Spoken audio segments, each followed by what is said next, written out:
back. The defense doesn't create turnover. The backseat. Check the backseat. All right, come here. Check the backseat. Gets in your head, right? Good. Because every year, dozens of children are forgotten in the backseat of a car by a parent or caregiver. All never thought it could happen to them. But with changes in routines, distractions, or a sleeping child, it can happen to anyone. Parked cars get hot, fast, and can be deadly. So get it in your head. Check the backseat. A message from NHTSA and the Ad Council.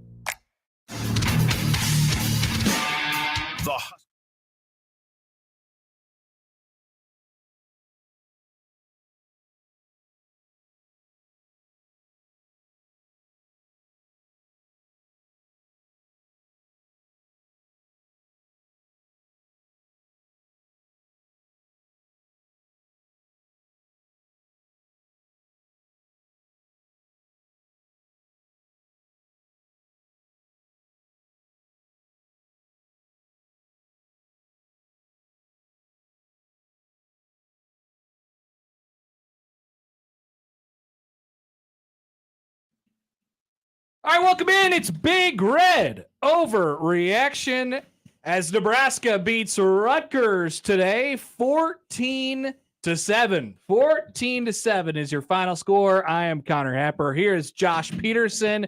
Big Red Overreaction is brought to you by Equitable Bank, where we take banking personally. It's also brought to you by Dingman's Collision Center and Mechanical Repair. By No Name Nutrition, live a better, healthier, and more natural life. Always feel free to give us a call. Send us a text on the Jay Stinnett Contracting Hotline, 402-951-1620, 402-951-1620. And we will keep you going tonight with some scoreboard updates provided by Peerless Energy Systems, your local compressed air systems experts. All right. Yo. Well, here we go. This is the step one of the day for me is complete as we see what's going on in the rest of the sports world today. Yeah. Is anything else going on in the sports world today? The rest of the sports world. Yeah. Let's go. Bring it in the YouTube comments as Nebraska wins it. Let's go through some bulk stats here first. Yes. Nebraska loses the total yards game today, 261 to 264. It was basically even all the way around. Nebraska passed it for 164, ran it for 97. They committed 7 penalties. The defense comes up big in the second half as Nebraska takes a 14-0 lead to the locker room, and Rutgers gets a touchdown on a tip ball in the fourth quarter. Dylan Raiola goes 13 for 27, 134 yards, 0 touchdowns, and a pick. It was his toughest day as a Husker. Ooh, yeah. But Nebraska was able to win it today. Dante Dowdell, your leading rusher, 14 carries for 57 yards. Nebraska is 5-1, Josh. 5-1. Wow. Hey, they got the one-score monkey off their back. If there's a positive about the goofy-ass second half, definitely a one-score game. Very normal. Yeah, as always they are. So they got that off of their back. We were joking in the final quarter about the conversation that we expect to have tonight on the hotline at 402-951-1620, in the text machine at the same number, and certainly in the YouTube chat. I really don't know exactly the angle that people are going to have for this one, just given the way in which it unfolded. A really great first half. The defense bows up every single time. The offense has some really nice drives. And then in the second, and the special teams was what it was, right? And then in the second half, offense takes a step back. Their drives just they're running their head against the wall, but the defense continues to make plays after plays. Except for that second to last drive for Rutgers, their penultimate drive. The defense was able to make a ton of plays in the second half to help them get the dub. So let's find out what that angle is. We're here for you guys. Give us a call on the Jay Stinnett Contracting Hotline, 402-951-1620. We start this evening with Rob. Rob, you're on Big Red Overreaction. Welcome to the show. Hey, fellas, how you going? Hey, Rob. Very good. Hey, so I would say thank God for Tony White and the defense. I mean, you could not have played a better game.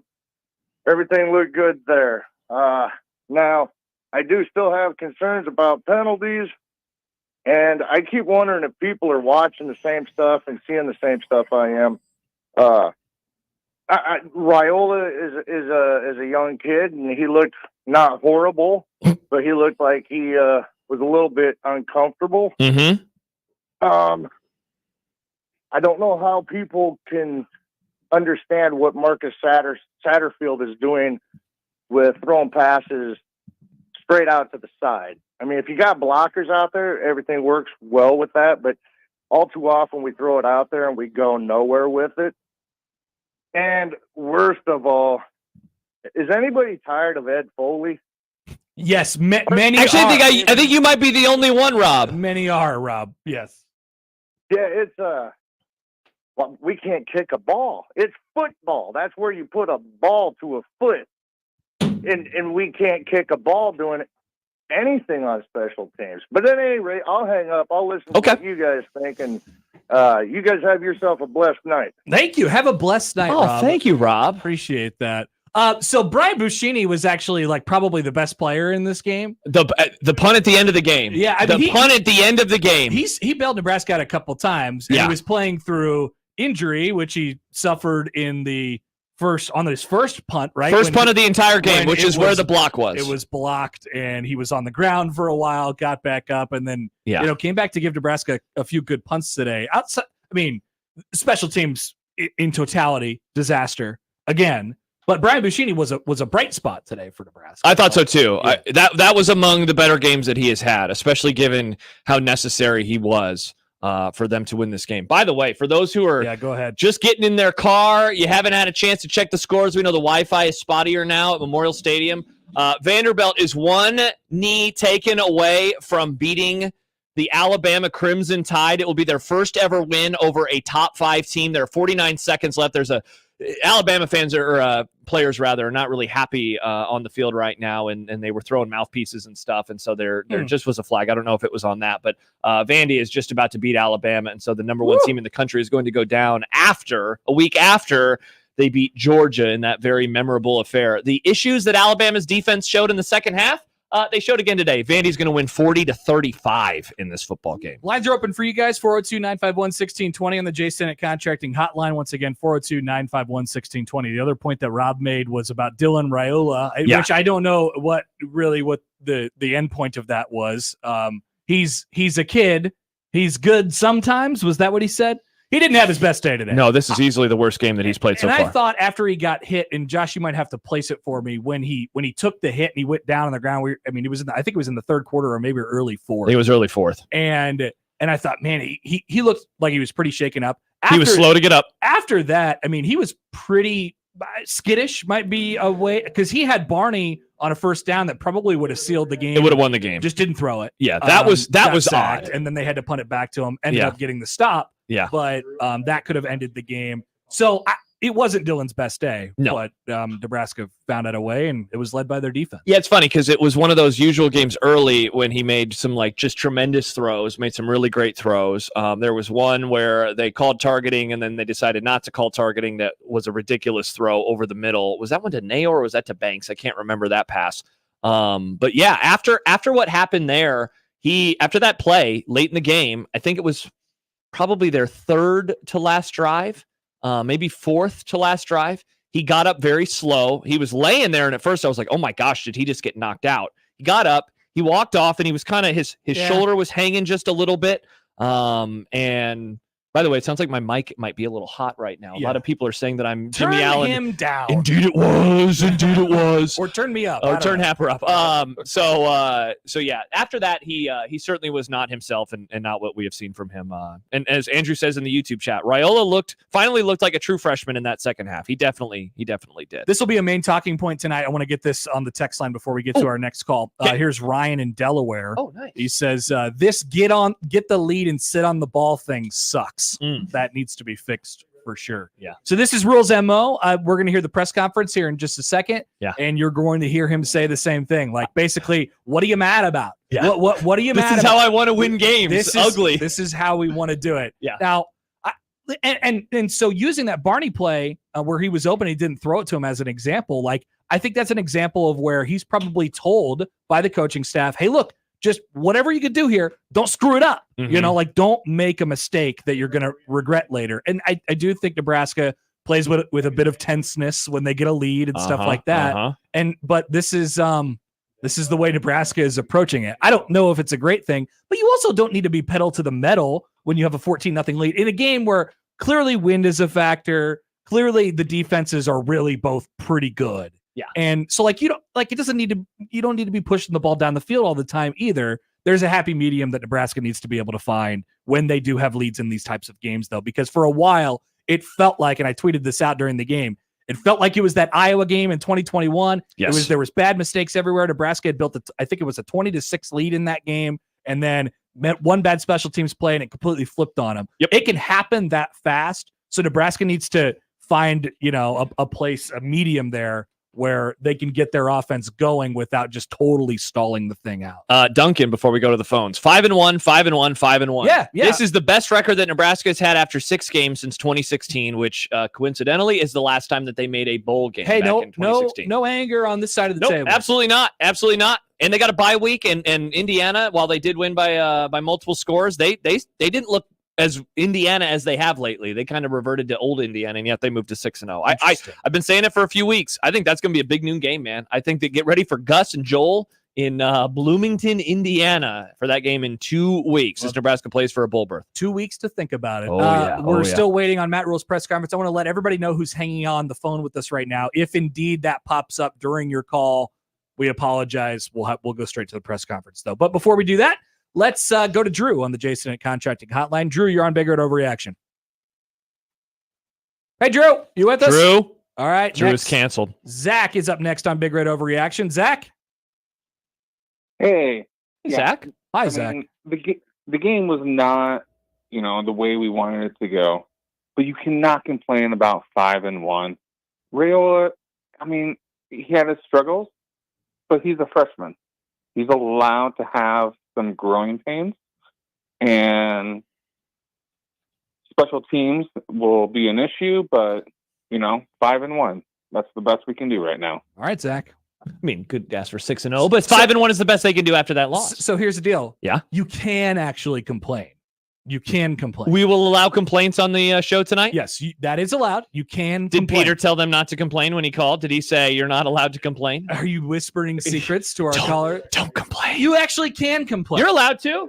Now, I don't think there's a world where just given how that game played out, I don't think Nebraska's winning it like 40-7 or something like that, like they did against you. You know what I mean? Like, No. It wasn't going to be that way tonight, just with the way that those two defenses were playing and the general overall sloppiness of the game. So, you're not complaining about the 5-1 start, but you're complaining about how some of the things during the game might lead to eventually Nebraska, and they. Theo arguably, it's says, already let cost the them real one. calls through. Is Peter banning callers on the other side of our desk right now? Every call Peter, is very real. I would never. Very normal. Posty says they played terribly and won a 1-score game against a good team. There we go. That's some positivity right there. Did they play terribly? Did they play? Bad second half. I thought the offense had a really rough second half. Really rough second half. Let's go over to the drive chart here for Nebraska. See how much red's on there. So starting in the third quarter, Nebraska punt, Yeah. punt, kneel down. Oh, and then the game's over. Yeah, then the game ended. That's a lot of punts. So Rule's going to get up there after the game, and I just want you guys to be prepared for this. He's going to say, "How do you like me now?" This is exactly what I want to do. This is how I want to do it. Yeah. And Nebraska put together 2 drives, 2 touchdown drives in one each in the first 2 quarters, Mm-hmm. and was able to win the game. And on a day like this, that was enough. Did Rutgers have their chances? Well, the dropped ball on the 2-yard line, Not where great. it hit the guy's head or shoulder, Yeah. would probably tell you yes. Yeah, that was bad. I would say this, that Nebraska, Marcus Buford had a pick 6 Yes. on 4th and goal. Also at the 2-yard line. And that he would have returned for a touchdown. and Nebraska got the turnover on downs there, but Yeah. it was dropped. It would have been 21-0. The game would have ended. Yes. That was what, early in the fourth quarter, end of the third quarter. Yeah, that would have totally ended the game. That was the end of the third quarter when that happened. Jordan is wondering on Twitter. Yeah. I can complain, but can I bitch and or moan? Oh, we absolutely allow bitching and moaning. Okay. We allow both of those things as well. That's what we're here for on Big Red Overreaction. Yeah. Brought to you by Equitable Bank. We take banking personally. Peter, do you have something? I was just chiming in that we do have the post-game presser whenever you guys are ready. All right. We are ready. Let's go to Matt Rule. Matt Rule's at the stadium. Here he is. I believe our second academic All-American, and that was a heavy heart that when we learned of that news this week. But a life well lived and a legacy well lived. And I want to say thank you to Dominic and Sue for coming back and in his own quiet way. Didn't want to give a big speech, just wanted to meet the fellows and answer questions. And, it's kind of funny. He said a couple things I say all the time. And I looked at Deshaun, and Deshaun said, yeah, coach, and he says it just kind of hits different. I said, thanks, Deshaun. But and Dominican and his family just so blessed that they were there. And then finally about the game, that was a close win. In many ways, it was a tough day. Credit to Rutgers, credit to Greg Schiano. They did a ton of things against us, but we didn't turn the ball over but once. We won the turnover battle. And I thought it was as great a defensive performance as I've been around. 6 plays inside the 2. Just whereas maybe 2 weeks ago in Illinois, we were kind of looking at the clock, worried, are we going to win? I thought this game, this day, the guys just wanted to keep going out there and playing. And they'd have kept playing another series if we let them. So proud of the guys, proud of the team win. And Boomshini, I thought, was an all-star again today. So with that, I'll answer your questions. Coach, were you expecting that many big plays, impact plays in the defense as you saw, especially in the second half?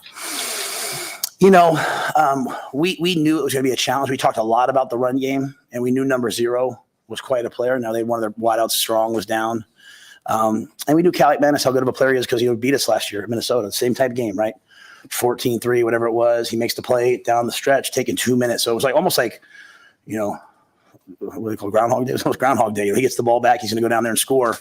But our defense practiced harder this week than they have probably in 2 years here, and I think that, what they put in came out kind of when the game started. And it was a lot of different guys. We played a lot of different guys, really adverse situations, and really a lot of 3rd and 4th down stops, which was critical. What did you guys adjust about your run defense? They had 70 rushing yards in the first quarter, and then I think they got the 78 for the game. What did you guys do different? Yeah, I think it was really kind of 2 things. I think they played the first quarter into the wind, so they really ran it a ton into the wind. The wind was really a factor. People won't see that on TV, but that was really, really a factor. And then maybe not as much in the second half, but certainly in the first half. And then they had the wind in the second quarter, so they threw it a little bit more. And I thought if you go back to the first half, really a lot of those plays were just missed tackles. Gift comes off the edge, hit him in the backfield, just missed the tackle, right?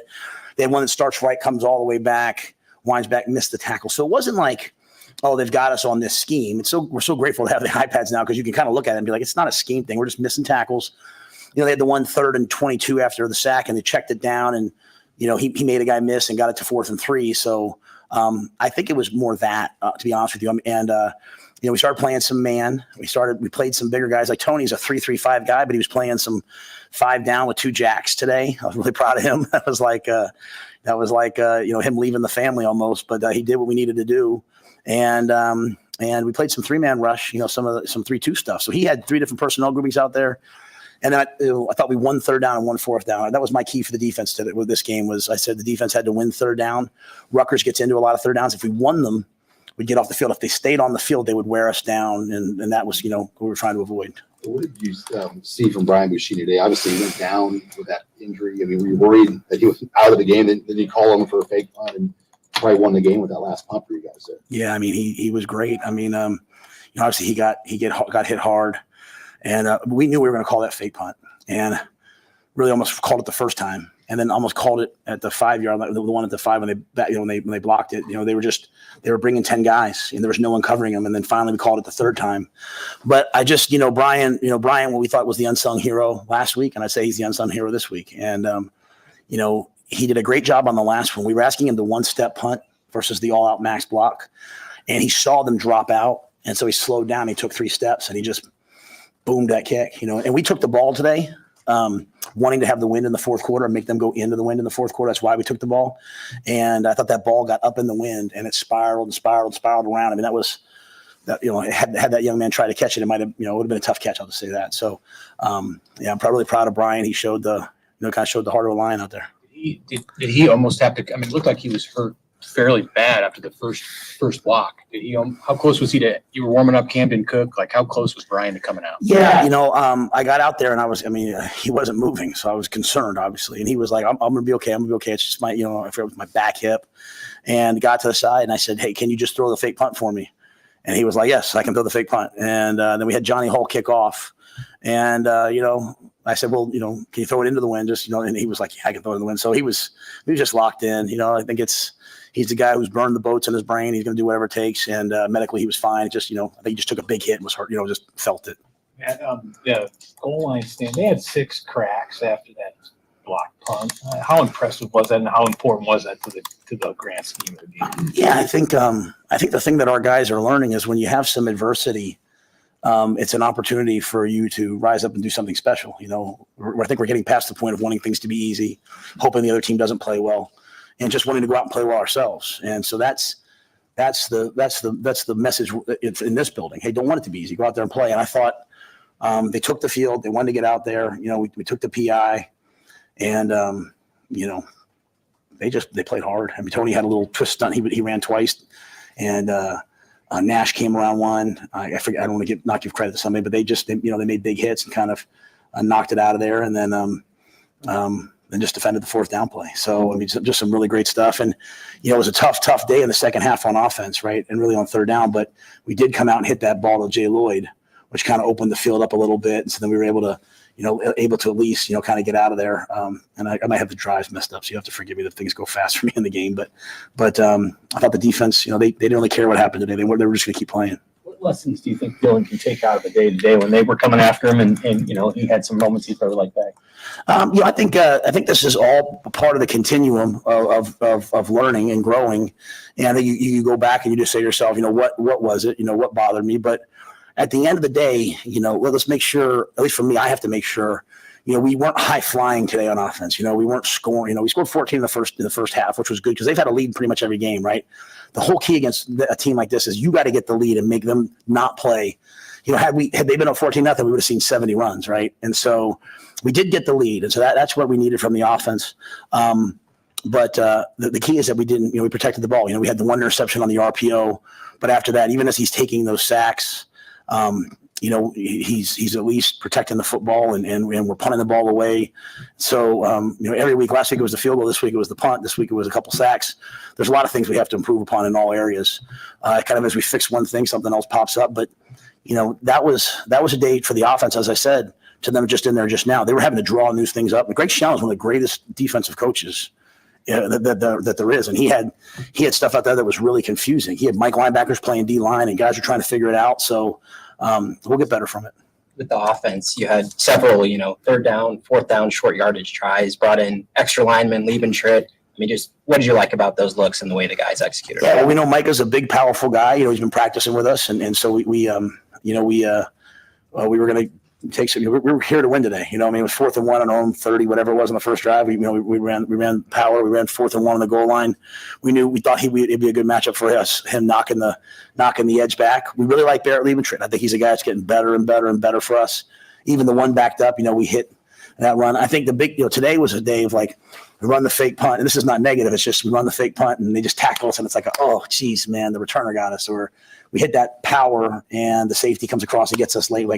Kind of needed to step out of one and make that a 21-0 game. But it was good to get Mike involved in the game, and this will be a tape that we can learn a lot from as we heal this week. It's been a tough ride here, right? So in terms of 6, not many teams in the Big Ten I don't think have done 6 straight games. Maybe a couple have. A lot have had a bye. So I'm glad we have a bye, and we'll see if we can get better. Kim had mentioned that Kaliak Menace had you guys in the spot a year ago and went down and won the game.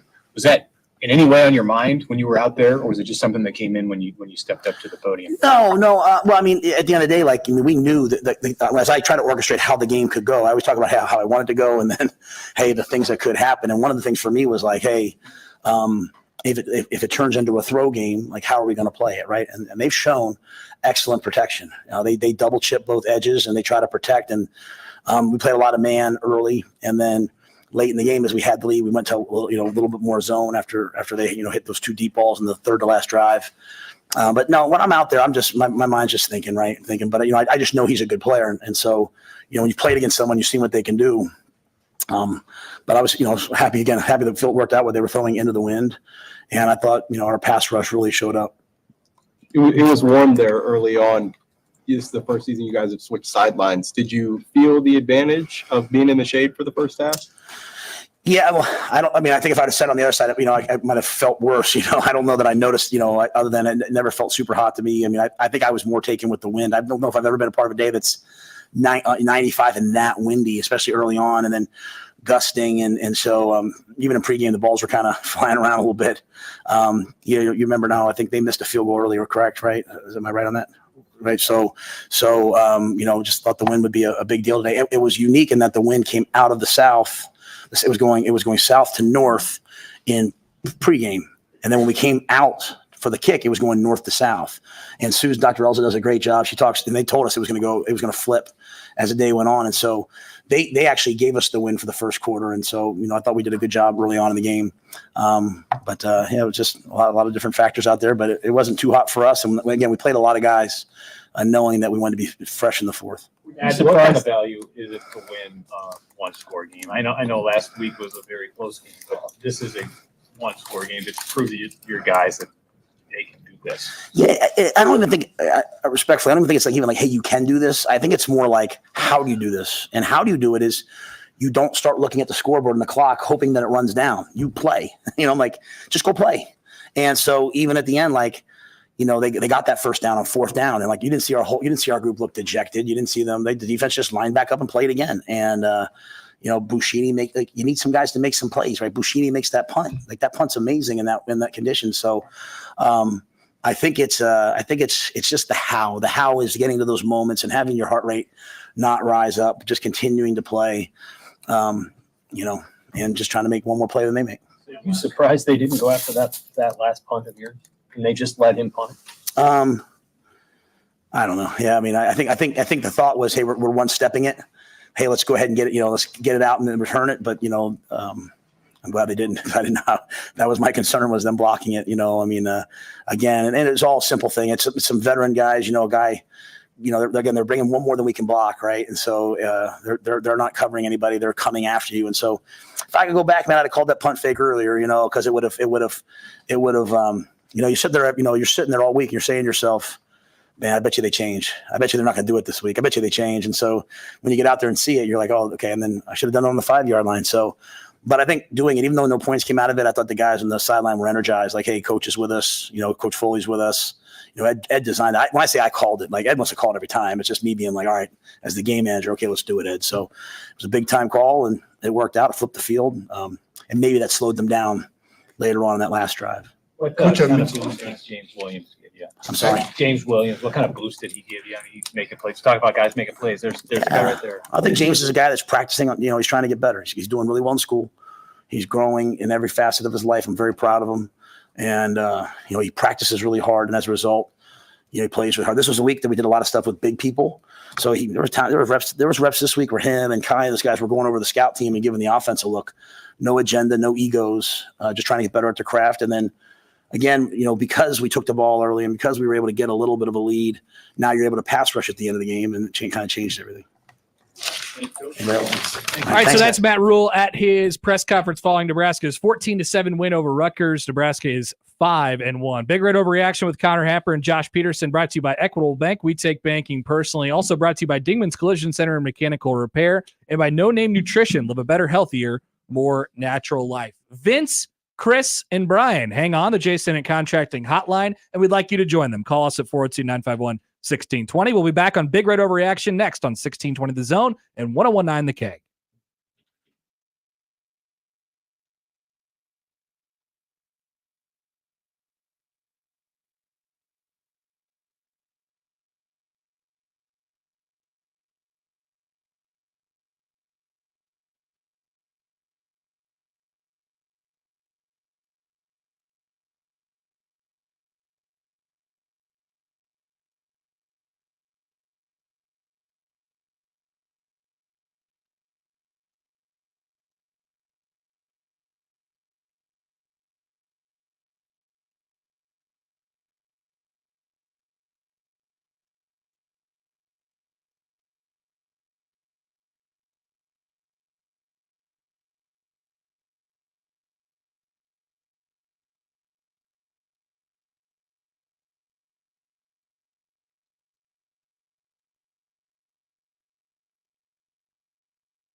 Welcome back. Connor Happer, Josh Peterson with you on Big Red Overreaction, brought to you by Dingman's Collision Center and Mechanical Repair and by No Name Nutrition. Live a better, healthier, more natural life.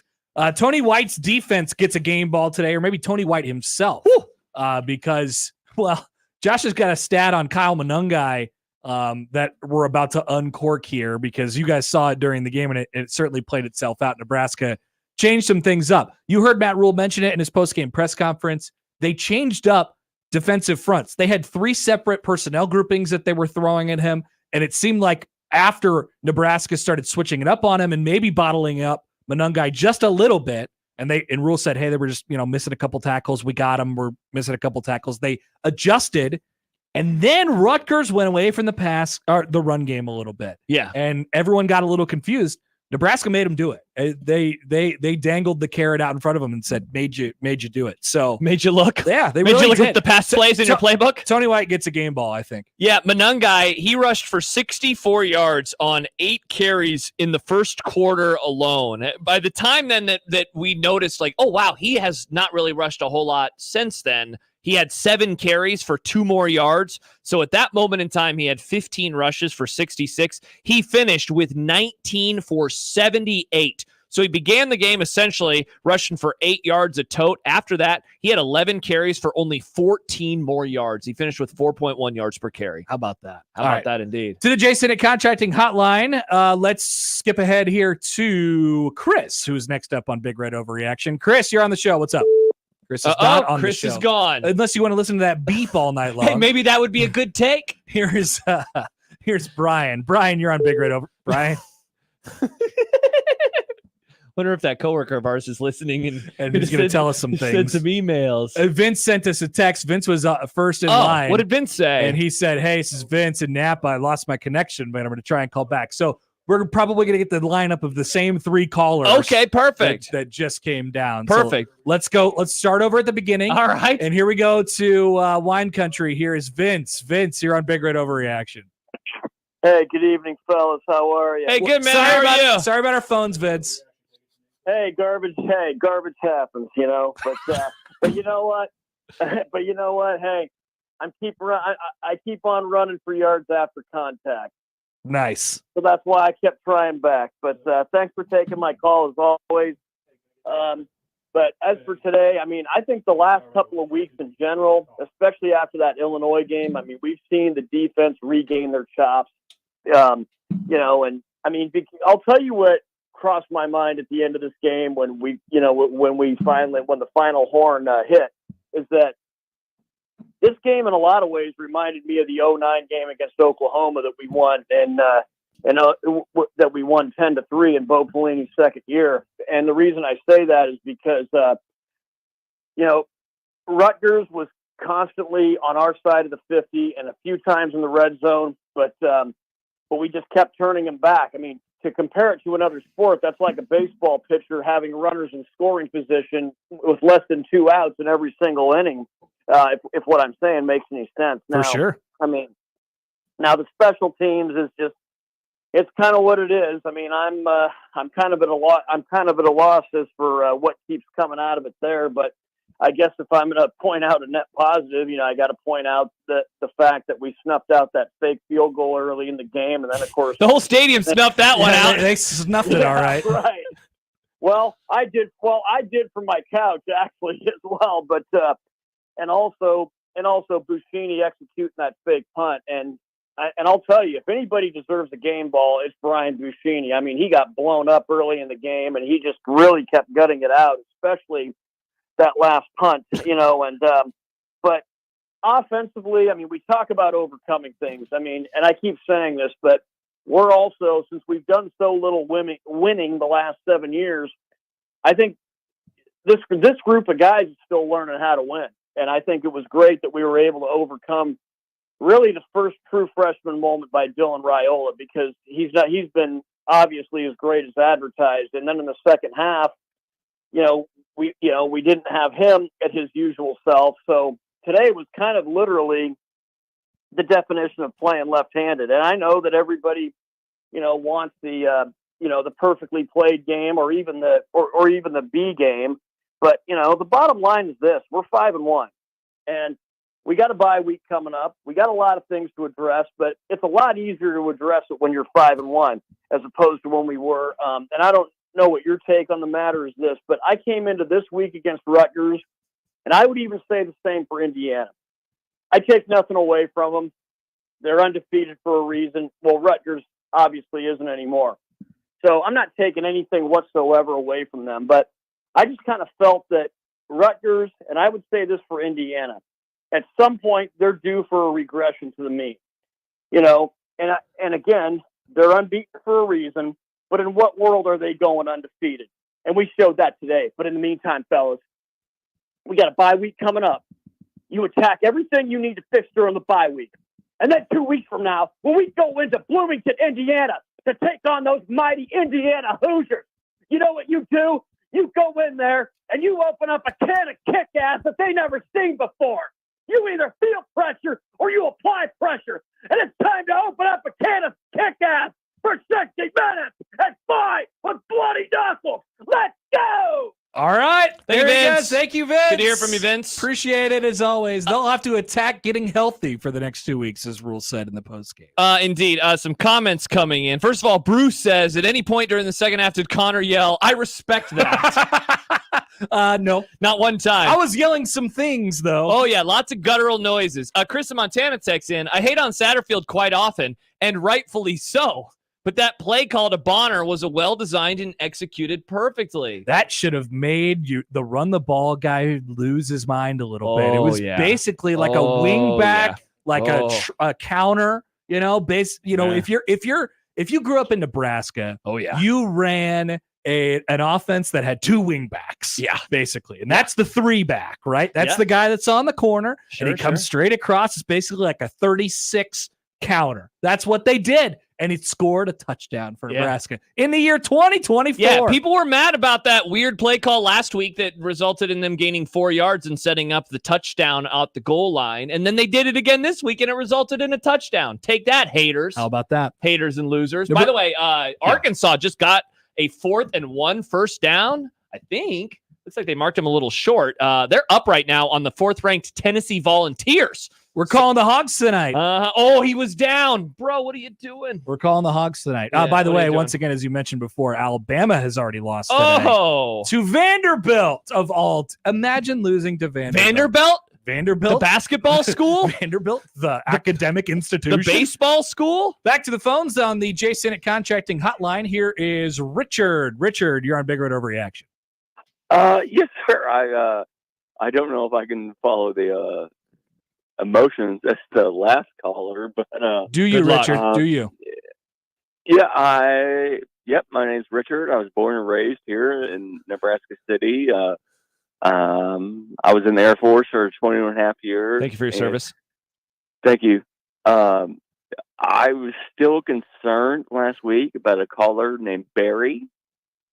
What did Barry say, Richard? Barry was occupied with some sort of family matter. Yeah, Barry was that. on hold for a little bit, and then when we went to Barry, he was in the middle of some sort of family argument of sorts.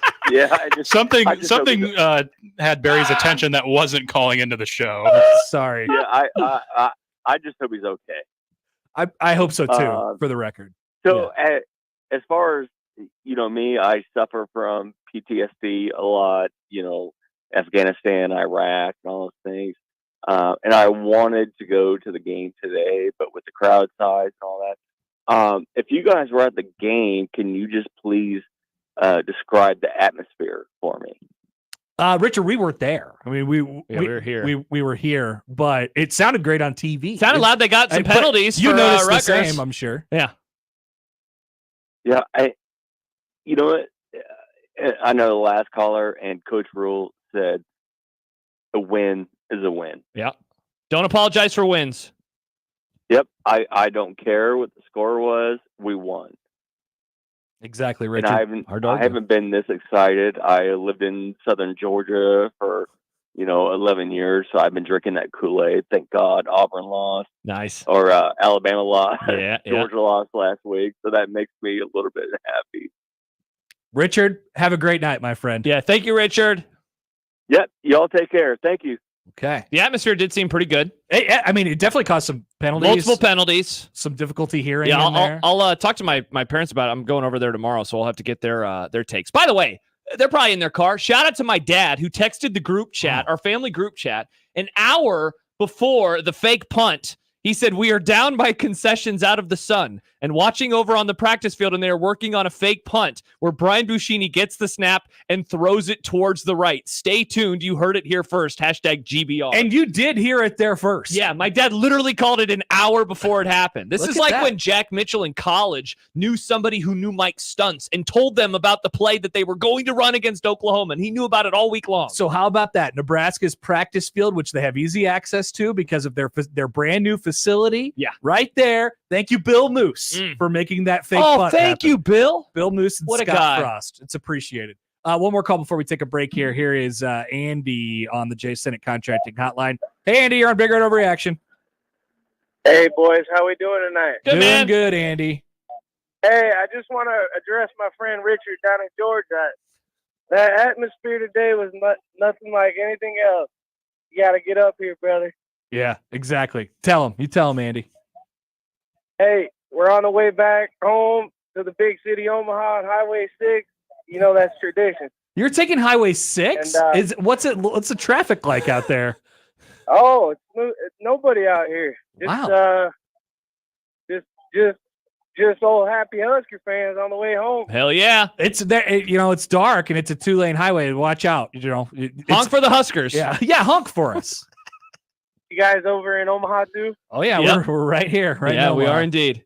I told my man DeMornay, I said, hey, everybody in the city's pulling up the bogeys tonight. We partying. Bogeys West in Millard. Let's go. All right, Andy. Cool. Sounds great. Sounds Let's fun. make it happen. I want to see my boys there. Let's do it. All right, 10 Andy. o'clock. Bye. It's nice. It's nice to have happy listeners again, Happer. Highway 6. What a take. Yeah. Highway 6. Why would you take Highway 6 home? I don't know. There's a 3-lane interstate. It's right there. It's very busy, I guess. It's very busy. I find it hard to believe there's nobody on Highway 6. Yeah, that everyone has their own weird ways home. All the people Everyone has their trying own to weird get ways back home. to Ashland and Yeah. things like that. Oh, yeah. All right, yeah. so we are off to quite the start here on Big Red Overreaction. It's Yeah. presented by Equitable Bank, where we take banking personally, Nice. and brought to you by Dingman's Collision Center and Mechanical Repair and No Name Nutrition. Live a better, healthier, more natural life. Quickly, before we take a break real quick and get to our next call, let's hit a scoreboard presented by Peerless Energy Systems, your local compressed air systems experts. Once again, as Josh mentioned earlier, Alabama, the number one team in the country, loses at Vanderbilt today 40-35. Ohio State beats Iowa 35-7. They cover. They did. Georgia took down Auburn 31-13. Penn State beat UCLA on Big Noon today 27-11. It certainly was. Texas A&M smashed Missouri. Dude, they got off to a great start, and the game was over in the first quarter. Game was never close. 41-10 was the final there. Ole Miss bounces back and goes on the road to beat South Carolina 27-3. Indiana has to play a little longer than they're used to. Wins it at Northwestern 41-24. Games in progress at the moment. Clemson leading Florida State 17-7. Boise State leading Utah State 35-10. Tennessee and Arkansas 3-0 Hogs at the end of the first quarter. And Washington leading Michigan 7-0. Also, USC and Minnesota happening right now in Josh's favorite town, Minneapolis. Minnesota leads 3-0 in a game featuring two schools who wear pretty much exactly the same colors. Miami and Cal on the Calgorithm tonight at 9:30. I didn't watch any game day, but people said that it was pretty fun. I saw some good They're really signs. steering into the bit of being the woke school. The Heis person sign was Yeah. very, very funny. It's not Heisman, it's Heis person. That's very funny. They have claimed the wokest school in America. Shout out to them. Sean says, does caller Richard know that he's talking to two Creighton guys that don't go west of 72nd Street? First of all, I live west of 72nd Street. Second of all, not a Creighton guy. They're west of 72nd Street. Yeah. I think you mean west of like 204th Street. That would be make Yeah. the joke funnier. That's the new 72nd Street. Yeah. That would make the joke funnier. Also, But, yeah, I like the guy calling in and asking us if we were in Omaha. Yes, Yeah. we are. Yeah. We are in Omaha. It's, Yeah. it's 1620 the zone. That's your scoreboard update Nice. presented by Peerless Energy Systems, your local compressed air systems experts. We'll be back. It's Big Red Overreaction. Old Man Doug, Dane, and Darren hang on the line, and we will be back on Big Red Overreaction next on 1620 the zone and 1019 the Keg.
All right, welcome back. It's Big Red Overreaction. I'm Connor Happer. Josh Peterson is with me.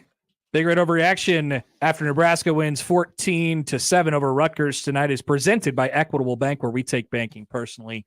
And speaking of, let's head to the Jay Stinnett Contracting Hotline. Here is Old Man Doug. Hi, Doug. Gentlemen. Doug. I am going to moan and groan a little bit, but a win is a win. We've lost plenty of these, and I had that feeling it was going to go into overtime, and that was not going to be good. One guy that I really noticed that played probably the best on the defense, at least I thought he did, was James Williams. He was all over the place there on those last couple of drives, and he's done really well. I mean, he's found a place, and were those pass interference?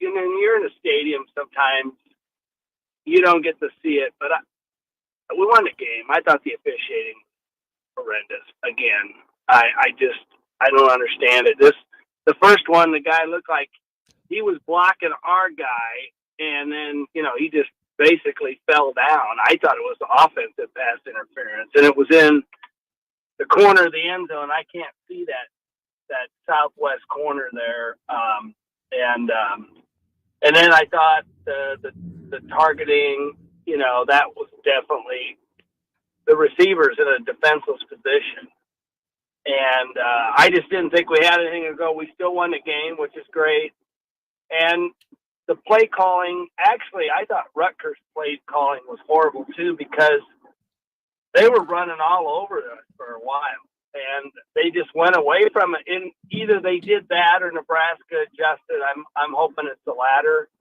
But Satterfield called a horrible game in the second half. And Dillon didn't have a good game either. And we can give him some grace that he's a freshman. But it is nice to be 5-1. It's a good week it's a good time to go into a bye week, because I think they got some things to correct. And if our special teams are going to continue to be like this, I think Mr. Foley needs to be put on vacation after the season. I mean, he's not putting the right guys on there, or coaching that they're giving them, or whatever. I don't know what it is, but it's just not working. Doug, thanks for the call. Thanks for the call, Doug. Appreciate it. Yeah, I said it after last week's game that the first major decision that Matt Rule will have as the head coach is going to involve whether or not he brings him back, in terms of keeping the trust from the fan base. The noise is getting very loud. Or potentially losing it. After last week, there were people who said they should fire him right now. And I hear that, and I'm not going to say you're an idiot for thinking that way. I hear that concern. I guess my thought was just yeah, but they're not going to. So I'm just really not going to entertain it. That's basically where I come from too. But today, if somebody says that, I am okay with that opinion right now. The special teams, again, they had, certainly Buschini made some real big plays in the second half. The fake punt was lovely. The punt that he had, just a complete game saver for Nebraska, not even a game changer. But it's really bad. They got bailed out by the kickoff return on the last drive that they had on offense, the last full drive when Ramir, I don't know why he returned it. He returns it, and he slid, and they call the penalty, and they have to stick with it, even though they overturned the targeting. They penalty. Reviewed the targeting. They got really lucky there, and so the special teams it's been horrible. It's not just about the kicking; it's about everything. And they have another game now they didn't attempt any, but no field goals yet again. The snap on the first extra point was rough. And the punt was blocked on the very first punt attempt, and it could have changed the game. And thankfully for Nebraska, the defense was awesome. I'll say this in Foley's defense: if you get rid of Ed Foley tomorrow and a new special teams guy comes in, or there's this radio host everybody wants. There's that guy the too. Radio host, or they elevate somebody. Yeah. Guess what doesn't happen? Yeah. You don't get a new long snapper. Buschini's still hurt. He's still hurt tomorrow. Yeah. Shout out to him again. We already gave him a game ball. Let's give him a second one, dude. He battled through being effed up after that punt block. He got absolutely rocked. And I'll be honest, when he came back out the next time that he kicked, I couldn't believe it. I could not believe it. Hey, and by the way, we get this tweet from Rick here, and I thought it was interesting that Rule mentioned that the way he talked about James Williams in the post game. So Rick said, "Why was Williams so emotional along with his coach and teammates after the stop?" And Rule was asked about Williams after the game, and he was like, "Man, he's just doing all the right." Like he just immediately went into him from a personal side of things, and I thought that was interesting. I don't know the answer to that question, but I don't know what's going on with James Williams, but they were clearly very happy for him that he had a nice day today. So that's another thing to mention there. Back to the Jay Senate contracting hotline. Here is Dane. Dane, you're on Big Red Overreaction. What's up? Thanks for taking my call, you guys. Hey, Dane. Go Big Red. First off, these guys have been grinding since January, right? And summer conditioning, and this is going to be one of their first weekends off. So I wanted to ask you guys if you were a player that had been going for 8-9 months straight, and you're from California or New Jersey like Cameron Lenhart or someone else, what are you doing on your weekend off? Oh, thanks. Go Big Red. Thank you, Dane. I'd want to go hang out with that caller from earlier. We get a free week. Yeah, I'd want to go hang out with that caller from earlier. If I'm a college kid, and I was like, right now, I'd probably just sit on my couch and not do a single thing. Yeah, for that a sounds week. amazing. That sounds awesome. Yeah. And just like turn off my everything. Just turn off my life. Yeah. If I was a college kid, probably go home.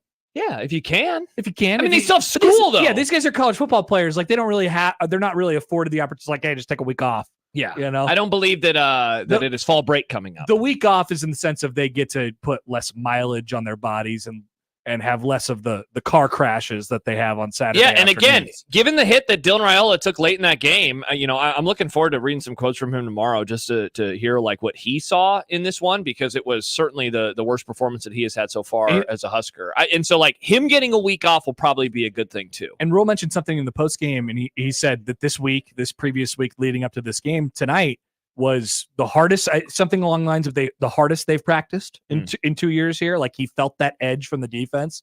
They had it. They had it on the field tonight. That played itself out. Yeah, it definitely did. So yeah, well deserved for a bye week, dude.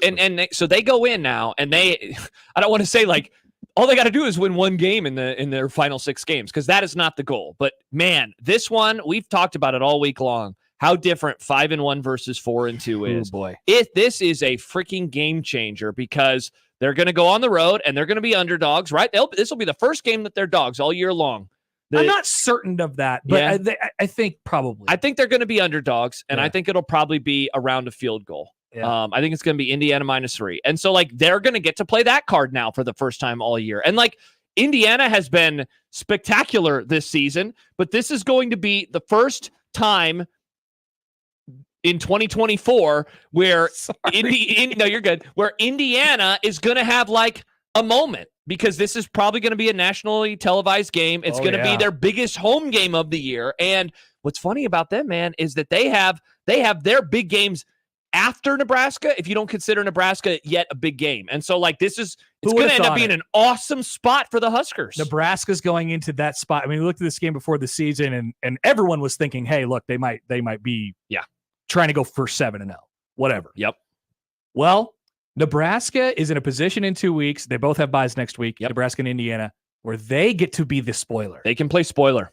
That is an interesting position for this group to be in. I'm sure Matt Rule will hammer that over the next 2 weeks. Here is Darren, is with us on the Jay Senate Contracting Hotline. Darren, you're on Big Red Overreaction. Am I on? You are on Big Red Overreaction. Darren? Yes. All right. Thank you, boys, for having me on, first of all. Yep. Of course. I was at the game for a while. I was working for Runza, delivering the runs up to the stand, I didn't watch much of the game, but for the time that I did watch the game, there was some good plays, some bad plays. Sure. Like everybody else said, there is a lot we need to work on, that's for sure. Next week, the bye week, that'll prepare the boys for Indiana. It's going to be a tough game, in my opinion. Mm-hmm. But anyways, a win's a win, 5-1. I'll take it. But go Big Red. All right, Darren, appreciate it. All right. He had that many takeaways after not watching. After not watching the game. Interesting. Or watching some, I guess. That's awesome. I'm happy you enjoyed what you saw, though. Thanks Well, for there was some sleep. good, there was some bad. Yeah. And there was. Yeah. I'll tell you this. spoiler alert for when you go watch it later, Darren, like everyone else saw some good and saw some bad. Yeah. There was some good. What was the best thing that Nebraska did today? Is there like a singular player? By the way, I did want to shout out. I got one for you. Because Old Man Doug mentioned James Williams. So he finishes with 5 total tackles, 4 solo, and 2 sacks. Nebraska gets after Callie McManus 4 times. They had some other pressures. They had 9 tackles for loss in this game. They put them behind the sticks a ton in this game. Yeah, see, Happer was pumped about the way the defense played. I know, I couldn't believe it either, Happer. I got one for you. All right. Nebraska was defensively 2 for 14 against Rutgers on third downs. Wow. Rutgers went 2 for 14 on third downs today. Wow. That is impressive. It was 1 for 14, I believe, going into their final drive. They converted 1 third down, and eventually, Nebraska got it back and won the game. I'm thinking about my keys, man, and a couple of them played out tonight. One of them was do not allow for Manungai to be an efficient runner. He was at the start, and he turned into a very inefficient runner after that. And I mentioned winning early down success rate. We'll get the advanced numbers later on, but they won the early downs in this game. It was hard sledding for Rutgers time after time. Defensively. After time. Yes.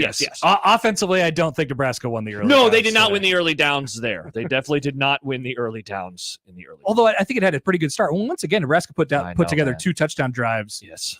They did it again. I was looking at their play-by-play, and I was trying to figure out by what someone's call earlier. They had mentioned kind of the offensive play calling and stuff like that. We could talk about that in the second half as well, because I know people are always going to comment on Marcus Satterfield just because they really enjoyed doing that. I mean, Nebraska got it to on their first drive of the second half, had a nice drive put together.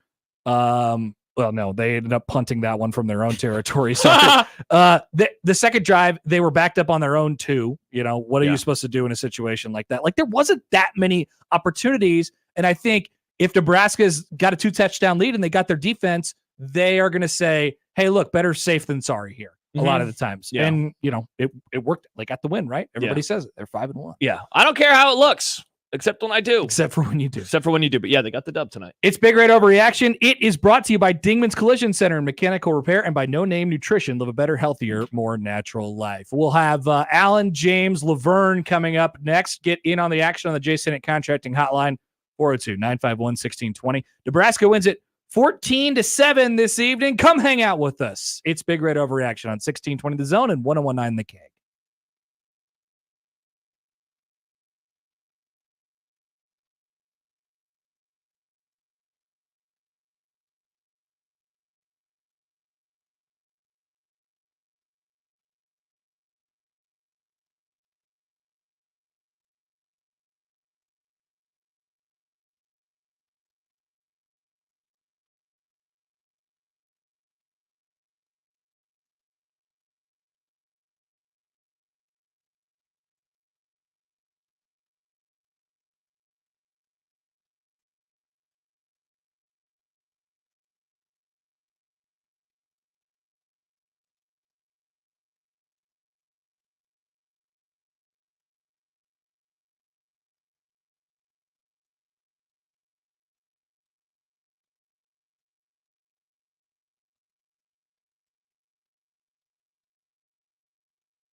Welcome back. It's Big Red Overreaction. Nebraska wins tonight 14-7 over Rutgers. Connor Happer, Josh Peterson with you.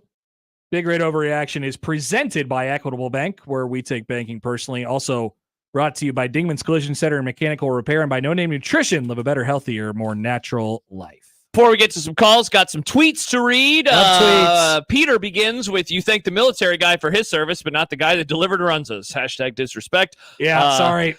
Josh, thank you for your service. Yeah, Josh would also like to discuss that, man. He said he spent more time on hold than watching the game. God bless this fan base. And then some Royals comments coming in. Steve says, have to say Happer is maintaining his focus. I figured he'd be freaking out from the baseball game. And Jeff says, so not to distract you guys, but do you know how the Royals are doing? Go check out You want to do a scoreboard update on the Royals? No Context 1620. Oh, man. There is a screenshot there of what was happening during one of our previous actually, it was during your take. Yes, I was in the middle of a take, and then I stopped my take for just a moment. Yeah. Let's go back to the phones. Let's see what else you guys got. All right, perfect. Here is Alan is up next on Big Red Overreaction. Hi, Alan. How's it going? Hey. Good. First time caller. Oh, yeah. awesome. Hell Welcome yeah. to the show. All right. I got a couple things. Royals are up 5-4. Yep. Good one. And then I'm just wondering, Buschini did a great job today. Defense played awesome. I'm just wondering why we sit on the ball when we have a lead. And I can't understand it because you need to get more than 2 touchdown lead for this team. That's not all I have. Okay, keep going, Alan. Well, I just think that we have a lot more out on the field than what they're showing. I don't know if they're just trying to make it look like we don't have too many plays, or do we got more running plays? Do we got more this or that? I don't understand why we don't try to run up a score before we try to not get in the complacent play. Yeah, there's a thin line there, Alan. Thanks for the call. So you mentioned this earlier, but let's discuss this again. So the first drive of the second half, and because I think that there is definitely a first half offense, second half offense, right? In terms of raw performance. Okay. By the way, for the record, Nebraska wins time of possession by 3 minutes today. Okay. I wonder what that was in the first half. I could find that for you probably. So their first drive of the second half starts at their own 2-yard line. Now they end up moving the ball. They get as far as the 33 before they have to punt. So that's their first drive of the second half. So you're starting at your own. You want to do some averages for me too, Happer? You want to, or maybe Peter can. Let's just write these down. 2 is the first drive. Second drive of the second half, also the 2-yard line. Okay. Now this one, they do not pick up a first down. They go 3 and out, so they have to punt. The next drive, and this drive will actually bleed on into the fourth quarter, they begin at their own 20-yard line. So easily the best field position that they have had, but still not like super, super great. They end up moving the ball. That was the drive that had, what was the penalty? That was the fake punt, rather, and then they did pass. They got all the way down to the 37, then they get pushed back to the 46 before they punt. All right, the next time they get the ball, again, their own 3-yard line, they go 3 and out, and then after that, they get the ball on their own 29-yard line, and then after that, it's the game-winning drive. So Rutgers did a great job of tilting the field back in their direction. Yeah, they never were able to get comfortable on any of those drives in the second half. And when they did, like, I will certainly agree with anyone who says, yeah, but what happened on that drive after the fake punt? Shout out to you. They did. I thought that they would go and run the football, but they decided to go pass, and they gave the ball right back to anecdotally, this was the thing today, too. Like, I think, obviously, in that second half, they're up 14-0, and they feel really good about themselves. They have the ball with that 14-0 lead several times, and Rutgers knows what you're trying to do. You're trying to bleed clock, get first downs on the ground. Yeah. And so you're kind of forced to do some creative things or do some things in the pass game.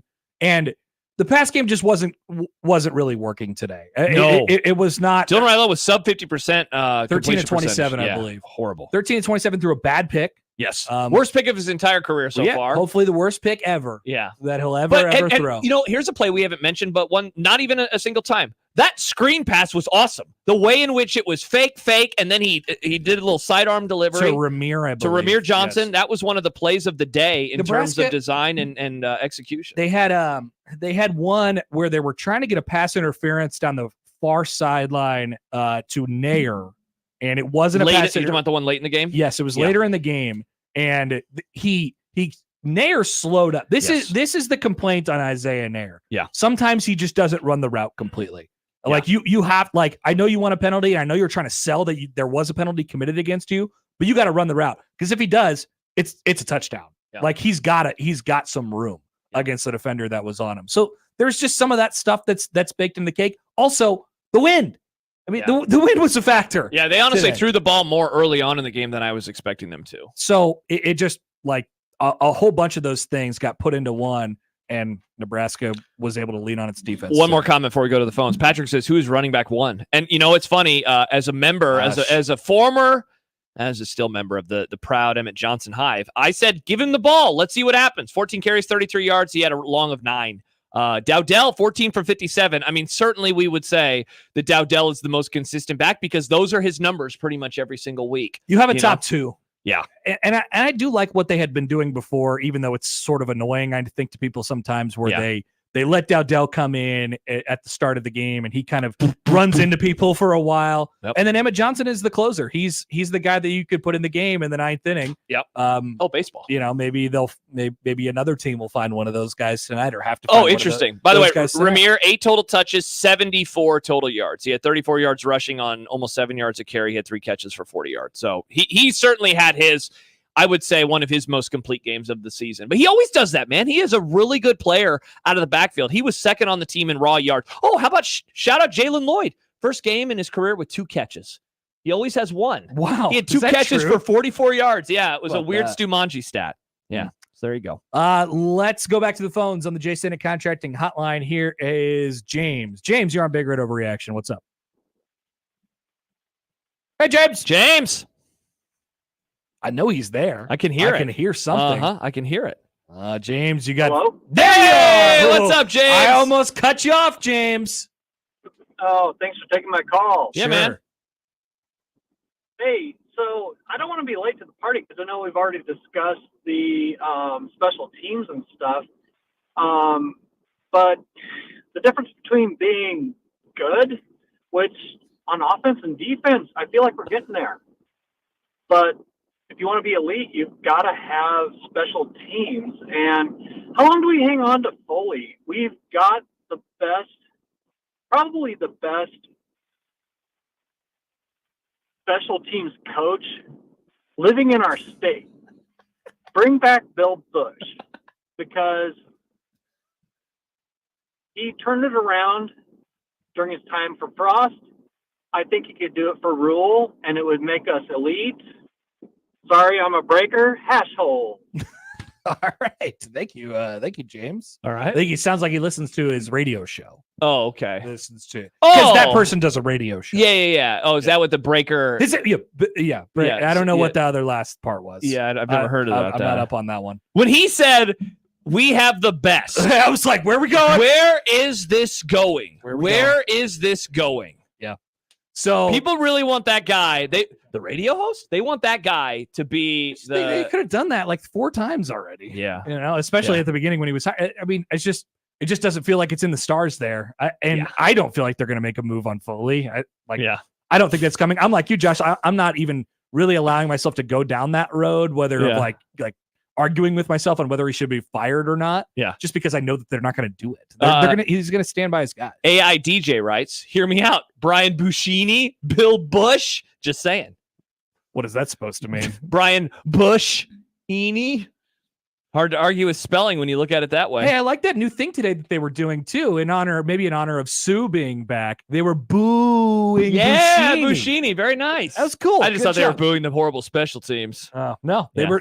It was a happy boo. Yeah, it was a good boo. Yeah. Indeed. Back to the phones. The J. Senate Contracting Hotline. Here is Laverne. Laverne, welcome to Big Red Overreaction. You're up. Hey, thanks for taking my call. Sure. Hey, for those who think they're going to get rid of Foley, there's zero chance they're getting rid of Foley before the end of the year. So anyone who thinks that they're going to do that, They're too good of friends. They're not. He's not going to get rid of them. So I don't think you so. guys can wipe that out. But hey, I got something about the little quirk into the next 4 games. Every opponent has a bye week before they play us for the next 4 opponents, which is a little weird. Even though we get 2 byes within the next 4 weeks, so I just thought that was a little quirky that all these teams all have byes before they play us. It is. If I was Ohio State, that's where. If we were Ohio State, then I would want to do the byes. But no, that's not the way it works. They got a lot of byes up against us, so it's just a little weird. But hey, it was actually a really good game. I actually am getting ready to go to another high school game in just a little bit. So really, yeah. there's a high school game tonight. Laverne is calling from the beautiful state of Hawaii. Whoa! Yeah, we're going to a high school football game in about an hour or so. What's the temperature, Laverne? Well, if you guys ever live in Hawaii, it's always 86 and sunny. So it's 86 and sunny right now. And what time is it? Like 2 o'clock? We are about 3 o'clock in the afternoon. Okay, man, nice. Yeah, what a life. So, yeah, it's not too bad. Big Red Overreaction. I was also in the military for a long time. Thank you for your service. So Laverne, Big Red Thank you, Overreaction guys. from Hawaii at some point next year. Yes. Yeah, well, I'm going to the Iowa game later this year, and I'm also going to the basketball game when Nebraska comes over here, because they hardly ever come here to Hawaii. That's right. So, yeah. Thanks for the call, Laverne. Thank you, guys. Appreciate Thanks, it. Laverne. Bye. Let's get the show to Hawaii. Hey, that sounds awesome to me. Nebraska is going out there this year for the Diamond Head Classic, I believe. Is that the Thanksgiving week tournament? I do believe there's a bunch of very bad teams in that tournament. Okay. This isn't basketball overreaction, but I'm just Yeah. I think Yeah, that's don't where- bring up Creighton. Mr. Dan, and let's get a home and home with the Rainbow Warriors. Mm-hmm. People don't want that smoke. Scared of Hawaii. I'm Yeah. scared of Hawaii. That's so nice That'd there. be pretty good. Yeah. Yeah, high school football on a Saturday in Hawaii. That's also odd. pretty Interesting. I wonder cool. if that's a regular bit that they do over there. Yeah, and the first part which he addressed, which was Foley. Foley. Yeah, they're not firing him in season. They're not All gonna I said earlier was, I understand if you want them to. I understand that. I respect that. I respect that opinion. If you have that opinion, I definitely respect it. I still think you can lean back on if you're ruling, you're trying to defend your guy. This is going to be the kind of line I think. Like they don't have a guy who can snap it right now. Like No. that's kind of the story. That's Also, where the problems. are you defending Foley? I think that is the line. You are of Foley. I just don't know what changes if you fire him. Well, no, nothing. I mean, it's more of a symbolic move, right? That's what it would be. It would be saying, I don't like symbolic moves. Yeah, but it would be admitting, I don't like- this either. I know you don't like it, and I don't either. I don't need red meat. You don't need red meat. I don't need red meat. They fired.